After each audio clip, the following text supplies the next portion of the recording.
This is my dad. Doesn't he look epic poking at and feeding the fire? In this video, I'll break down the 8 elements I take into consideration when composing my shots as I try to make every one as nice as these ones of my dad playing with fire. Principle number 1 in shot composition is the rule of thirds. You are splitting up your frame into 3 equal parts horizontally and 3 equal parts vertically. Your subject should be placed on the vertical lines or the intersections somewhere around there. If you happen to have a shot that isn't well balanced, you could always rebalance it in post-production, like I did here with my kids. Show it again. And in the transition with the B, this is a bit off. I just reframed it a bit and boom, we have a well-balanced shot. Since I'm doing video, there's movement in my shots.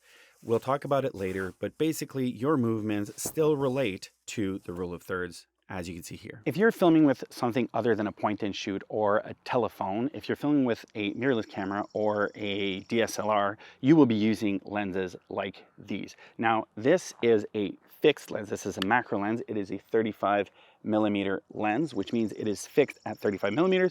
This one goes from 18 to 300. Do not think of this as a zoom. It does do this, right? But this is not a zoom.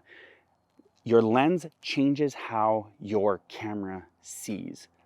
Let's go back to my place and I'll show you what it looks like in context. So right now we are at a bit lower than 35. So let's say like 30mm. If I go wider than that, so at 24, everything feels more spaced out and my own face will look fatter. Let me just on autofocus here.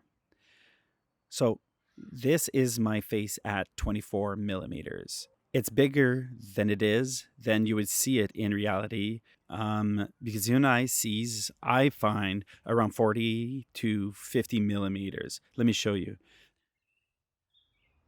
So now we're at 50mm. As you see my shot, I've compressed my space. So here, everything looks like it would look normally to your eye if you were here. And my face as well, this is what I look like in real life. This is 50mm. Now, if we really exaggerate it and we go to 105mm, you will see that everything here is super compressed. The cherry tree looks like it's almost right up against the garage, which, you know, you just see just isn't. And also my face here, you will see I look thinner, don't I? So the higher you go up in numbers, the more compressed your space is and the thinner people look. Another number that's important to keep in mind on your lens are in the front of the lens here. It's probably hard to see, but right here it says 18 to 300mm, 1 to 3.5 to 6.3. That 3.5, the lower number, is important because it determines how wide my aperture can go. On my 35mm lens here, if I take this off, you can see, pretty cool, this is my aperture. It is the hole through which light comes through. And it is important because it has an effect on the feel of your shots, on how your camera sees. The bigger the hole, the smaller the number. So here, there's the numbers on the side, right?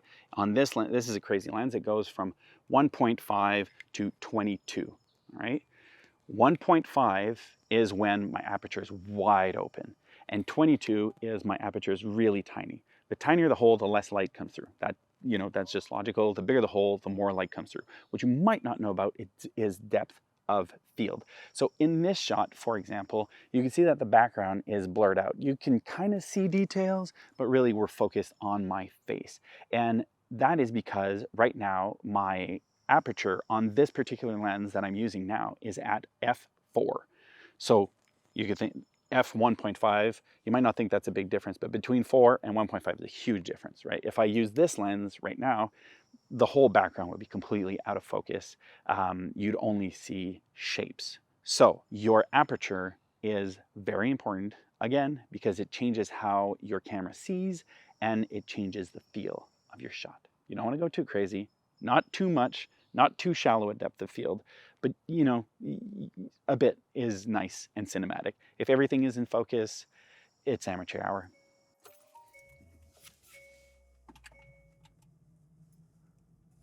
One thing you want in every single one of your shot is depth. Now here we have something in the foreground, we have my hand, we have myself in, oh my God. Me? You haven't, Sophie? I'm just gonna hold the camera now. So we have me and we have the background, so the city we're driving by and everything. So we have multiple layers in our shot. And if you wanna make interesting shots, you need layers, every single shot. And now I'm gonna have to shut up because we have a Swiftie here who wants to listen to Taylor Swift and I don't have the money to play Taylor Swift over my video. It's different this time. Let's break on hearts for the fun of it. Look, and I'm dying to run the risk. I'll live in your head for the rest of your life. Oh, won't you be my hopeless valentine? Oh, won't you be my hopeless valentine? Oh, won't you be my hopeless valentine? And unlike my brother, that is the extent of my mechanical skills. Now, one thing that is always important in any shot is to consider the light. So right now, today, while I'm doing these extra shots, it is a cloudy day, so the light is nice and soft. There's not, the shadows on my face aren't too harsh. But if we go back to the shots from the other day, while I was changing the tires at my brother's place, look at my face. Do you see all the shadows under my eyebrows, like over my eyes and under my nose? Those are very harsh. It's the middle of the day. The sun is really high up in the sky and it's really powerful and it doesn't look very good. Whereas in the next scene, you'll see when I cut to the next scene, I'm inside, it was rainy that day and the light is nice and soft. There's no hard edges. There's not a lot of difference between the bright spots and the shadowy spots. If you plan on filming a lot outside, if you don't have a lot of control over the light, one thing you absolutely have to invest in is a ND filter. My list of equipment is down in the description, but I'll just show you what it does. Basically, I get to keep the settings of my camera, but my ND filter is over my lens here, and I could just twist it like this, let more light in or less light in and make it super dark like that. So an ND filter is kind of like sunglasses for your lens. It allows you to keep your settings on your camera and just do whoop, whoop, whoop, whoop, whoop, and play around with it. Another filter I have on this camera is a 1/4 Tiffin Black Pro Mist filter. Basically what it does, this filter kind of takes off the edge, the really hard edges of digital cameras. It makes everything a bit soft. It makes my highlights glow a bit more. Here's a few shots I can show you where you can see that the light kind of blooms around the highlights. It's pretty, eh? I talked about this principle in another video, but I'll touch on it briefly here. It is the principle of shot diversity. You need a variety of different shots in order to build interesting sequences. So I have close-up shots, I have medium shots where we see more of the action, and then I have wide shots. I call it my small, medium, large technique, and you could just check out the video I will link to here above in the card.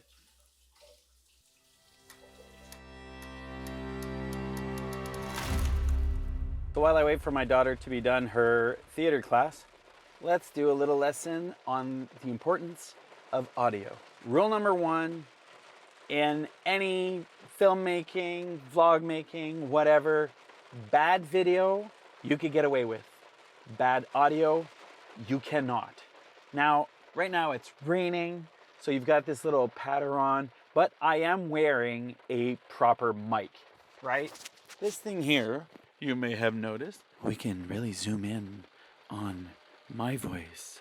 And if I bring it to another source of sound, like the roof. Now let's say I turn this little fancy mic off.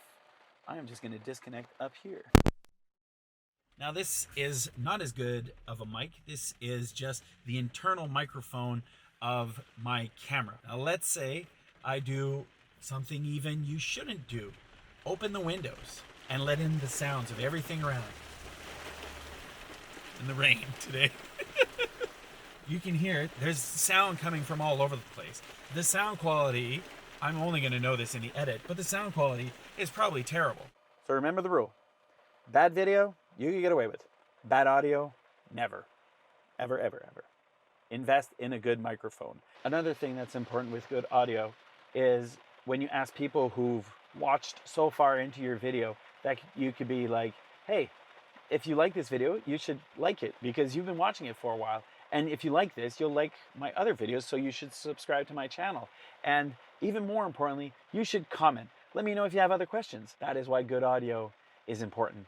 Communication with the people who appreciate what you're doing.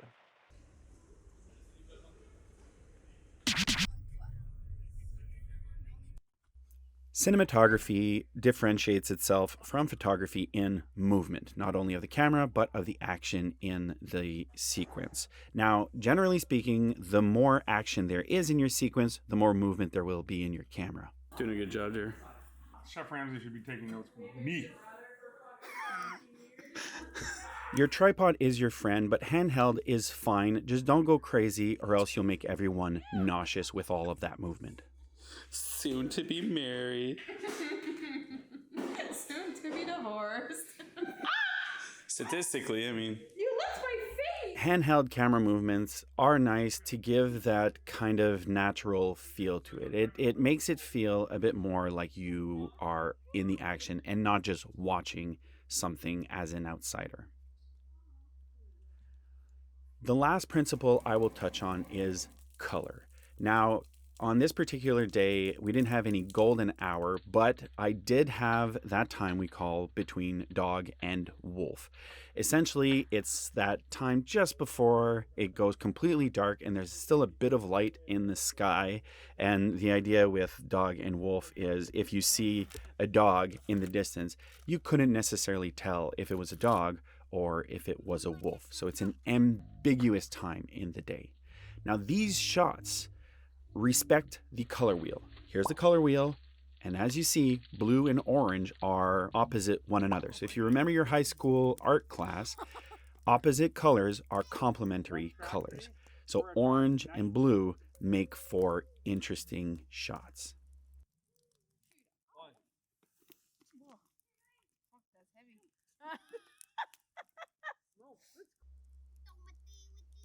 And though this isn't a principle I use often, slow motion is a tool in your toolkit. Usually I film at 24 frames per second. This gives you like that cinematic look. Here, I am filming at 120 frames per second. That means my camera at every second is taking 120 images that I could slow down without losing quality. There you have it. 8 elements of composition that I take into consideration, and you should too, in each and every one of your shots. We have the rule of thirds, your focal length and depth of field, layers in your image, type and quality of light, shot diversity, good audio, movement, color, and as a bonus, slow motion. Now get out there and make some beautiful video.